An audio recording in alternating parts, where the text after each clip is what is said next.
தேவனை நாம் மைப்படுவதாக. இன்றைய பாடல்.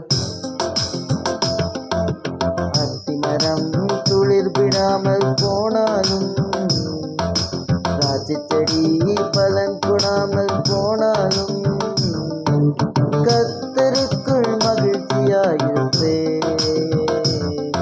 என் தேவனுக்குள் களி கூறுவே. நான் கர்த்தருக்குள் மகிழ்ச்சியாயிருப்பே, என் தேவனுக்குள் களி கூறுவே.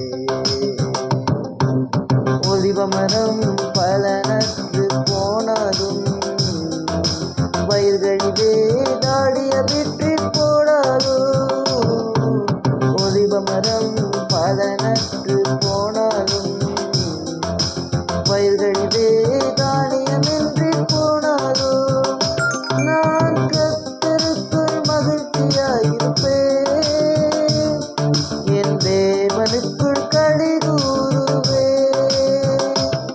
நான் கர்த்தருக்குள் மகிழ்ச்சியாயிருப்பேன், என் தேவனுக்குள் களி கூறுவேன். இன்றைய வசனம் 3:17-18. அத்திமரம் துளிவிடாமல் போனாலும், திராட்சை செடிகளில் பழம் உண்டாகாமல் போனாலும், ஒலிவ மரத்தில் பலனற்று போனாலும், வயல்களில் தானியத்தை விளைவியாமல் போனாலும், கிடையில் ஆட்டு மந்தைகள் முதலிட்டு போனாலும், தொழுபத்தில் மாடுகள் இல்லாமல் போனாலும், நான் கர்த்தருக்குள் மகிழ்ச்சியாக இருப்பேன், என் ரட்சிப்பின் தேவனுக்குள் களி கூறுவேன். அப்போ கர்த்தருக்குள்ள எப்போ மகிழ்ச்சி இருங்க. கர்த்தர் இருப்பாராக. இயேசு நேசிக்கிறார். இயேசு சீக்கிரம் வருகிறார். ஆயத்தமாவோம்.